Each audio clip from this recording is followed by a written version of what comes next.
निपरशुवे यद्भद्रं तन्ने आशुवे। आज मैं आर्यवेद दर्शन पर चर्चा रखूँगा कि आदिकाल से भारतवर्ष आर्यव्रत अति उन्नत एवं वैभवपूर्ण था। तो उसकी आज हम इतिहास की चर्चाएं रखेंगे कि हमारे जो राजा रहे हैं अनादिकाल से, जब से सृष्टि बनी और राजाओं की प्रथा प्रारंभ हुई तब से का मैं थोड़ा सा इतिहास की आज चर्चा करूँगा। देखिए, प्राचीन काल में भारतवर्ष आर्यव्रत अति उन्नत एवं वैभवपूर्ण था और यहाँ के साक्षात्कृत धर्मा ऋषियों ने ही परम ज्ञान और निधि परमेश्वर से समाधिस्थ अवस्था में वेद ज्ञान प्राप्त किया। कितना वो सुंदर है ऋषियों की मान्यताएं कि जो वेद का ज्ञान है वो ईश्वरीय ज्ञान है। ऋषियों ने समाधि लगा कर ईश्वर से वेद का ज्ञान को जाना।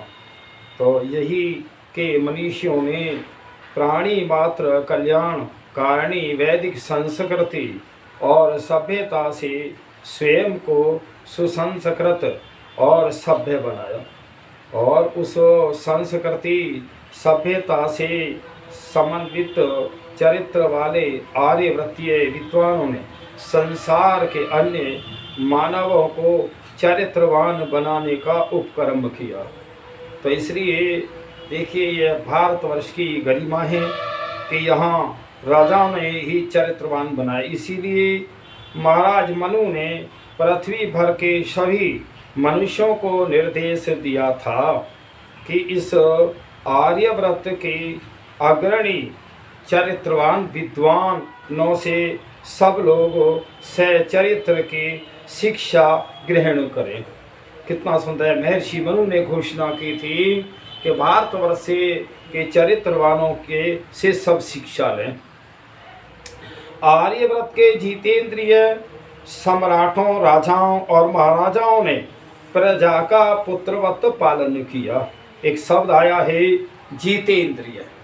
जो राजा जितेंद्रिय वो होता है जिसका मन कर्म वचन एक हो, कहीं विचार ना फिसल जाए, कहीं चरित्र खराब ना हो, उसको चरित्रवान कहते हैं। ऐसे हमारे जो भारतवर्ष के आर्यव्रत देश के राजा होते थे, इतने चरित्रवान।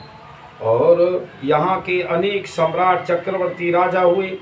उनमें सुद्युमन, भूरिद्युमन और इंद्रद्युमन, कुबलाश्व, यौवनाश्व और भद्राश्व, अश्वपति, शशबिंदु, हरिश्चंद्र, अमरीश, ननक्तु, सयाति, ययाति, अनन्य और अक्षसेन आदि अग्रण्य थे।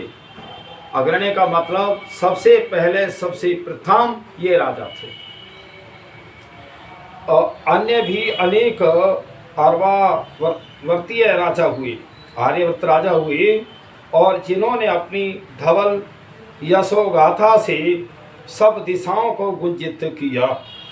उनमें जो सारी दिशाओं में चक्रवर्ती शासक थे, सारे दिशाओं में राज था। उनमें मनु, इक्ष्वाक, बाण, प्रथु, धुंधुमार, मान्यधाता, सुसंधि, ध्रुवसंधि, भरत, मरुत, असित, शमर, अंशुमान, दिलीप, भगीरथ, कुतुस्त और रघु, सुदर्शन, अग्नि, बाण, मरु, नाभाग, अज और दशरथ, श्री राम विशेष रूप से गणमान्य हैं। तो देखिए भाई, अज जो थे एक तरह तो श्री राम के दादा थे, महाराज दशरथ के पिताजी थे। तो ये बहुत पीछे से, कई पीढ़ी से इनका लगातार राज रहा है। तो हमें सर्वत्र मांडलिक एवं स्वदेशीय राजा भी होते थे, किंतु वे चक्रवर्ती सम्राट के अंतर्गत स्वदेश का राज्य कार्य करते थे। जितने हमारे जो भारतवर्ष में मांडलिक राजा होते थे, जो सारे विश्व के अंदर और अन्य राजाओं पे वो शासन करके अपनी वो जो राज्य की वो थे नियम उन पे लागू करते थे, और जिससे वो सारे चक्रवर्ती सारे दुनिया के अंदर आर्यों का राज होता था, ये विधि थी। तो इसलिए इस व्यवस्था के कारण कोई निरंकुश होकर प्रजा का उत्पीड़न नहीं कर पाता था। तो देखिए, कहीं प्रजा का शोषण राजा नहीं करने पाता था, और जब तक रघु सम्राट थे तब तक लंका अधिपति भी अनुशासन में था। और उसके बाद लंका के राजा उच्च खल होने लगे, तो उनमें लंकेश रावण तो अति सीम होने लगा।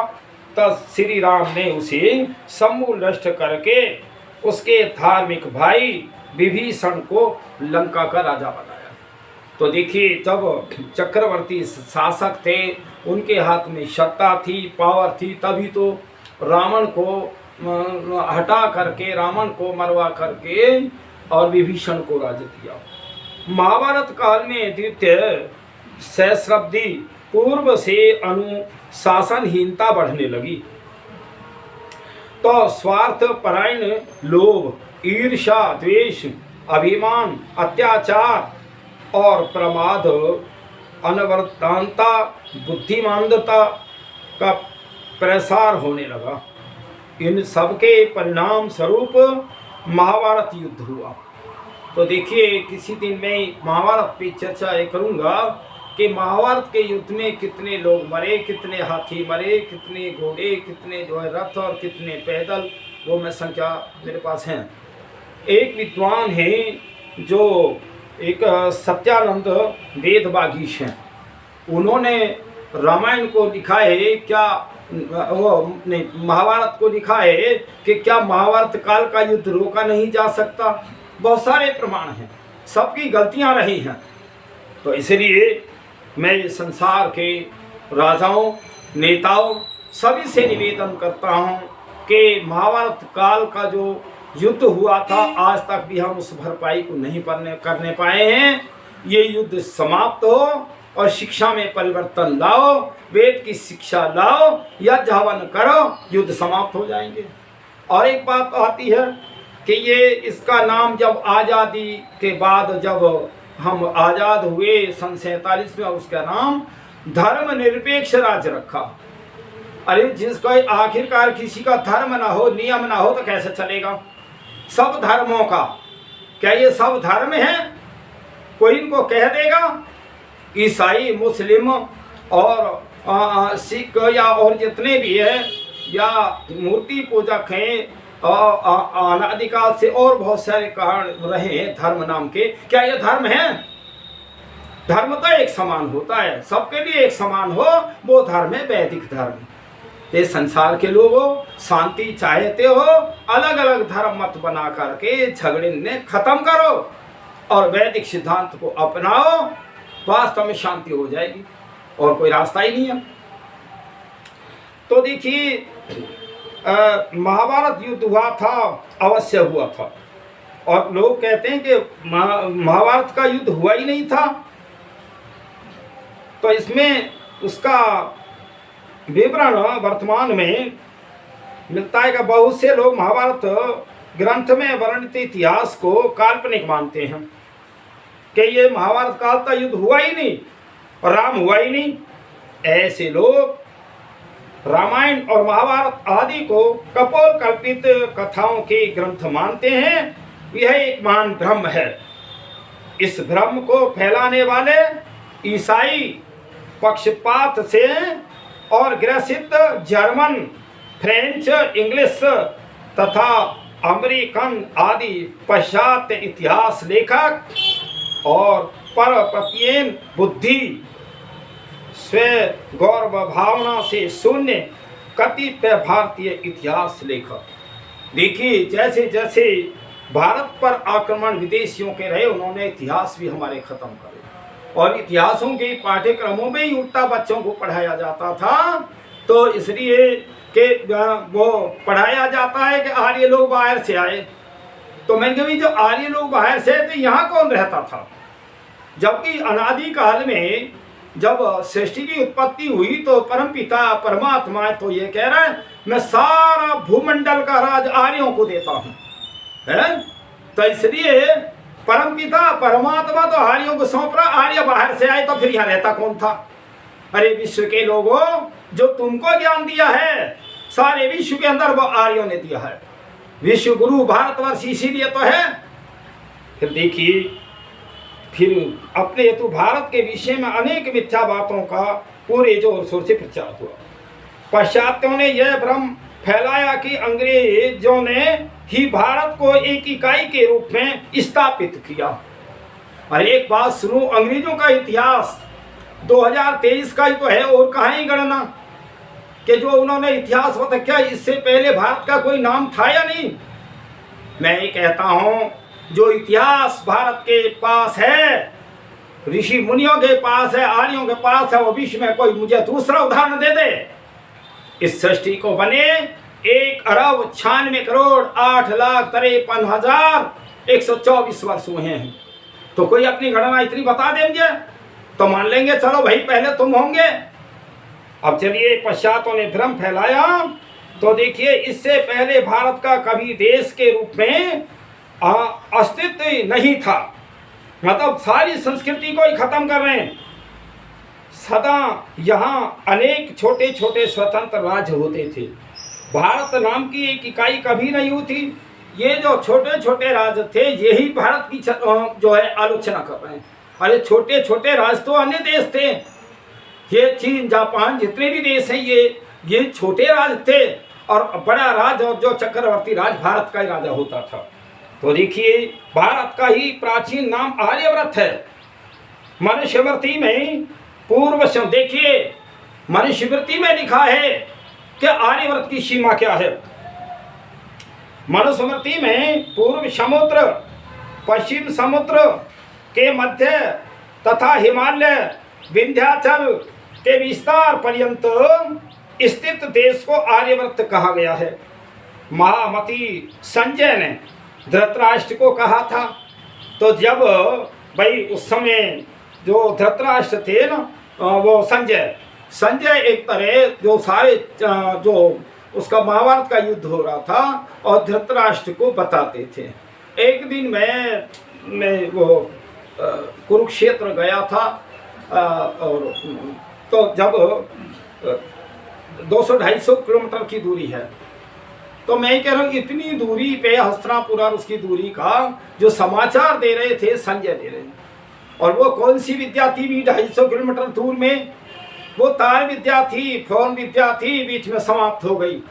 मैं कह रहा हूँ भारत के इतिहास की चर्चा कर रहा हूँ। तो संजय कहते हैं, हे महामती संजय ने धृतराष्ट्र को कहा था कि जहाँ गंगा, सिंधु, सरस्वती, गोदावरी, नर्मदा, महानदी, सतद्रु, चंद्रभागा, यमुना, वेननवती, इरावती आदि सहस्रों नदियां बहती हैं, वह भारतवर्ष है। यह भारतवर्ष महाराज इंद्र, वैवस्वत मनु, पृथु, इक्ष्वाक, ययाति, अमरीश, मानधाता, नहुस, मुचुकुंद, शिवी और ऋषभ, निरक, कृषिक, गाथी, सोमक और महाराज दिलीप तथा अन्य पराक्रमी क्षत्रिय राजाओं को अत्यंत प्रिय था। तो जब इतने प्राचीन राजाओं के समय में भी भारत एक देश के और रूप में व्यवस्थित था, तो पक्षपाती लेखकों की बात कैसे मानी जा सकती है? कोई मुझे इससे बात ठीक है भाई, अगर तुम भारत था ही नहीं तो था क्या कोई और इससे पहले का इतिहास हमें बता दे। किसी के मत में, धर्म में कहीं कोई हो तो मुझे बता दो। फिर आया ही अंग्रेजों से पहले भारत पहुंचे फ्रांसीसी लोगों में से एक लुई जैकालिस्ट और चंद्रनगर में प्रधान न्यायाधीश थे, ने सन 1868 में अपनी पुस्तक और भारत में बाइबिल में लिखा था कि प्राचीन भारत भूमि मनुष्य जाति के जन्म स्थान तेरी जय हो।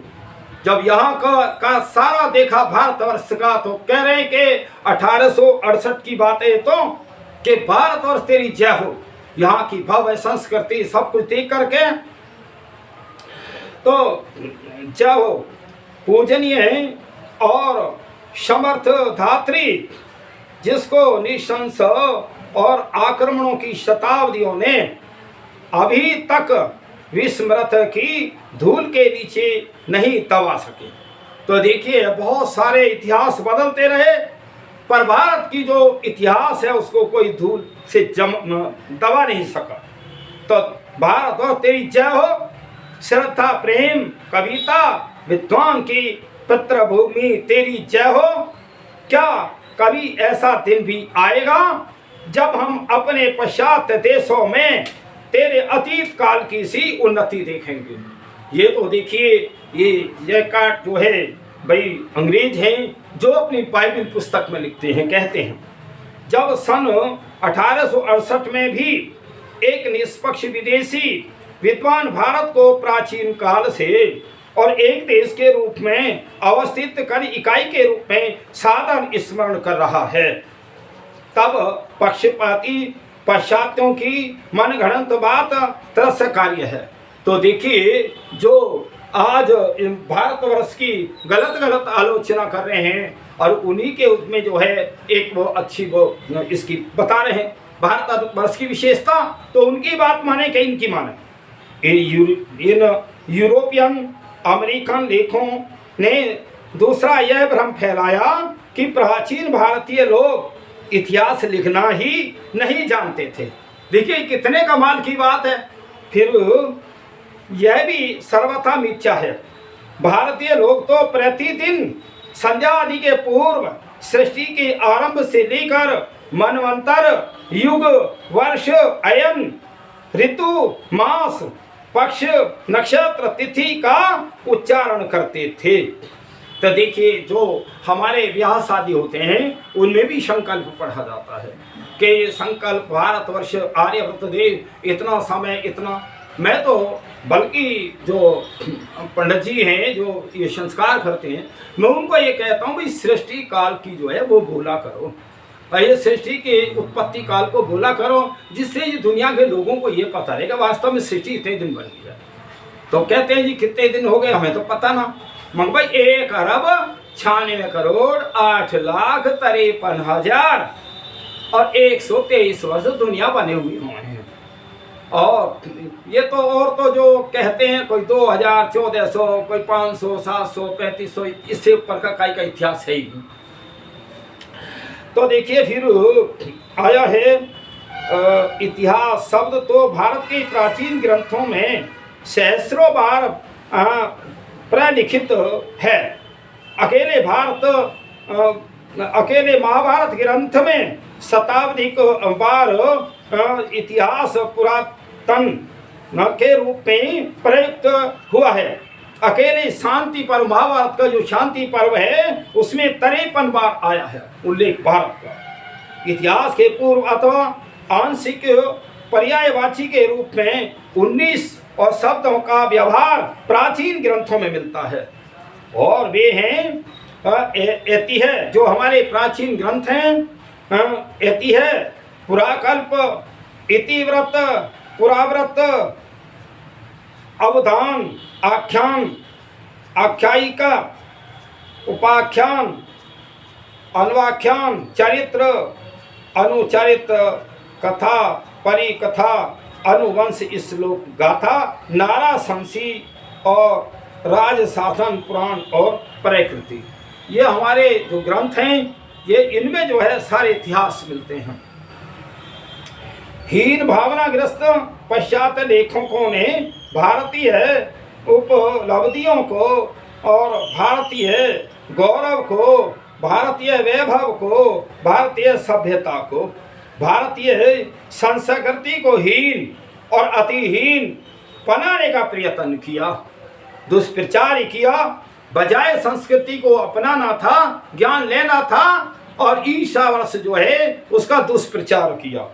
फिर राथ, वेबर और हिस्टलिंग, कुहन आदि लेखन इस बात के लिए कृत संकल्प थे कि जिस प्रकार से भी हो भारत का प्राचीन गौरव नष्ट किया जाए।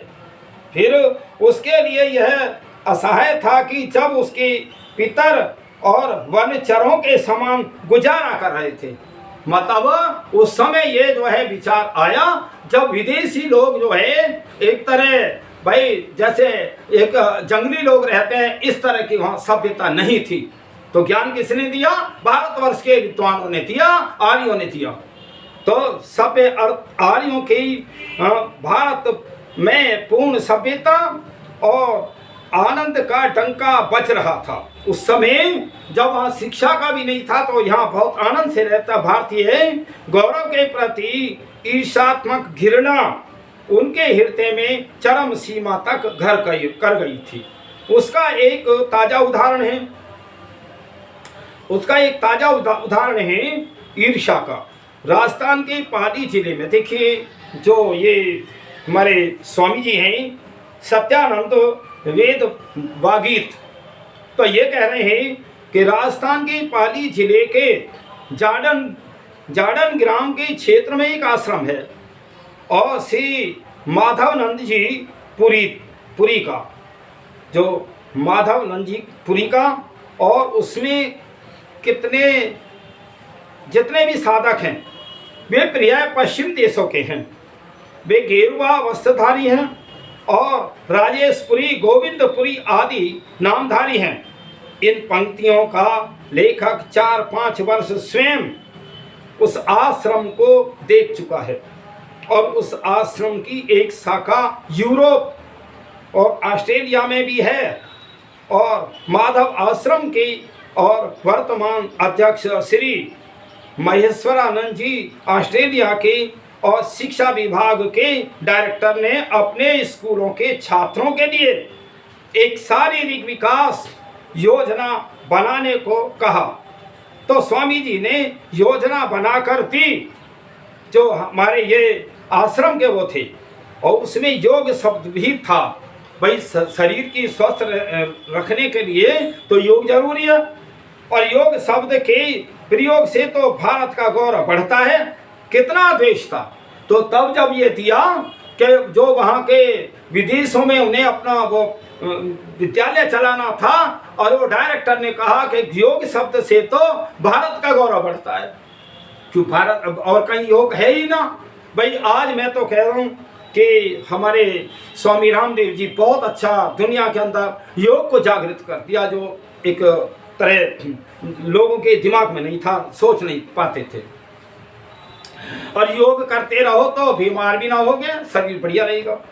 पश्चात लेखकों ने जानबूझकर भारतीय घटनाओं को, इतिहास को अधिक अर्वाचीन सिद्ध करने का प्रयास किया, और ये इस देश की उच्च स्थिति हरगिज नहीं देखना चाहते थे। तो इसलिए अतः उन्होंने भारत के इतिहास व संस्कृति के स्रोतों को झूठा सिद्ध करने का कुचक्र रचा।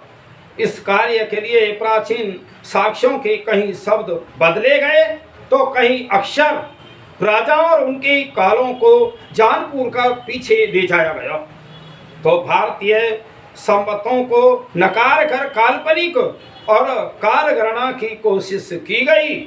पुरातात्विक साक्ष्यों को भ्रमपूर्ण बताकर अस्वीकार कर दिया गया। प्राचीन ग्रंथों और अभिलेखों में फेरबदल की गई। इतिहास कहाँ से गड़बड़ हुई कि हमारे जो इतिहास हैं वो सारे जो है हमारे विदेशियों ने या ढोंगी पाखंडियों ने इतिहासों को खराब किया। रामायण और महाभारत आदि वर्णित घटनाओं को और इतिवृत्ति को काल्पनिक सिद्धि करने के लिए और एक मिथ्या सिद्धांत गढ़ा, जिसका अर्थ है देवी देवताओं की कहानियाँ और पौराणिक कहानियाँ, किंतु सत्य तो सत्य ही है। महाभारत ग्रंथ में वर्णित कौरव पांडव आदि के संबंध घटनाएं अवश्य घटी थीं और इसकी पुष्टि हम कुछ प्रमाण उपस्थित भाई आगे करेंगे, इस पे चर्चाएं। तो मैं ये कहता हूँ ये इतिहास जो हमारे सब बिगाड़े गए, जिससे हमारे महापुरुषों में योद्धाओं में एक हीन भावना पैदा हो गई। भाई जिनको हम राम श्री कृष्ण महापुरुष थे और हनुमान जी भाई महापुरुष हैं और उनके पूंछ लगा दी, कितने कमाल की बात है। महाभारत काल में भाई जो हनुमान जो थे वो सुग्रीव के मंत्री थे, तो उस समय अगर फोटो में या जो दिखाते हैं या तो सुग्रीव के पूंछ दिखाते हैं, हनुमान जी के दिखाते हैं, बाली के दिखाते हैं, और तो किसी के नहीं है। वो बानर, देखिए एक बात सुन, बानर कहते हैं बानर राज, बानर से बंदर ही बनता है। और बानर राज्य क्या था, जैसे आज हमारा ये क्षेत्र जो है हम ज़्यादातर में गुजरों का क्षेत्र कहते हैं, कई जाटों के क्षेत्र हैं, ब्राह्मणों के, जहाँ बाहुल्य होता है वो उसका क्षेत्र कहलाया जाता है। तो उस समय एक बानर जाति जो उसका राज्य का नाम और उस क्षेत्र का नाम था, ना कि कोई बंदर राज्य कर सकते हैं। तो इसलिए ये काल्पनिकता है। इसको जो भी मेरी वीडियो को सुने वो अवश्य इन बातों पे, इतिहासों पे चर्चा करें और मेरी वीडियो को कम से कम 10 बार सुना करें, तब समझोगे ये वेद का सिद्धांत है। वेद का सिद्धांत एकदम अनाड़ी या एकदम जानने वाला नहीं समझ सकता जब तक वेदों को नहीं पढ़ेगा। तो इसलिए कई बार पढ़ा करें और लाइक भी किया करें। मेरे वीडियो में प्रश्न करने की आवश्यकता आपको नहीं है। मेरे वीडियो में, प्रत्येक वीडियो में प्रश्न के उत्तर हैं। कई बार मैं समझा करके अपनी वीडियो बनाता हूँ। और ये मैंने आज जो चर्चा रखी है, भारतवर्ष का इतिहास, आर्यों का इतिहास, आर्यव्रत का इतिहास, उसकी सीमा, और ये सारा रखा है। चक्रवर्ती राज आर्यों का रहा है और जितना ज्ञान आर्यों का होता है उतना विश्व में किसी और में है ही नहीं, किसी शिक्षा में नहीं, कई धर्म ग्रंथों में नहीं। तो इसलिए इस संसार के लोगों अपना कल्याण चाहते हो तो वैदिक संस्कृति को अपनाओ, आर्य बनो, सारे राष्ट्र को आर्य बनाओ, तो शांति आ जाएगी विश्व के अंदर। और कोई दुनिया का रास्ता है नहीं। भाई आर्य तो हम सबका कल्याण चाहते हैं, हम सबकी भलाई करना चाहते हैं। हमारे कोई जातिवाद, धर्मवाद या कोई ऐसा वो नहीं है कि हम कोई किसी के पक्षपात नहीं, हम तो सबका कल्याण चाहते हैं। कहीं किसी में कमी है तो वही बुराई भी कहते हैं, भाई ये कमी है तुम यह सुधार कर लो, और क्या है, और तो हमारा कोई है नहीं। तो इसलिए संसार के लोगों, संसार में कल्याण करना चाहते हो तो हमारी जो राज्य व्यवस्थाएं हैं वो आर्यों के मत अनुसार ही होनी चाहिए। सारे लोग जो है आर्यों को समझ लें, आर्यों को अपना लें, वैदिक धर्म को अपना लें, तो विश्व शांति हो जाएगी। तो इसमें कोई जाति पाति नहीं है, कोई वो उसमें भेदभाव का नहीं है। हम तो आर्य सारे विश्व को बना रहे हैं। सब बन जाओ, अच्छे बन जाओ। आर्य का शब्द है अच्छे। अच्छे दो ही समुदाय थे अनादि काल में, और देखें तो आज भी 2 ही समुदाय हैं, आर्य और अनार्य। आर्य तो श्रेष्ठ होते थे, अनार्य जो मूर्ख, जो नहीं समझते थे, पढ़े लिखे नहीं, शराबी, कबाबी, अंडा मांस खाने वाले, चोर, डकैत, कतलेआम, हत्या करने वाले सब अनार्य हैं। तो इसलिए मैं सभी से एक निवेदन कर रहा हूँ, सब वेदों को अपनाएं, वेदों की तरफ आएं और इस संस्कृति को समझें और जानें। वास्तव में विश्व का कल्याण हो जाएगा और तुम्हारा इस संसार में मनुष्य जीवन जो मिला है वो भी कल्याण हो जाएगा, मुक्ति प्राप्त करेंगे। यही मुख्य साधन है, इसी को अपनाएं। इतना ही कहकर के ओम शांति।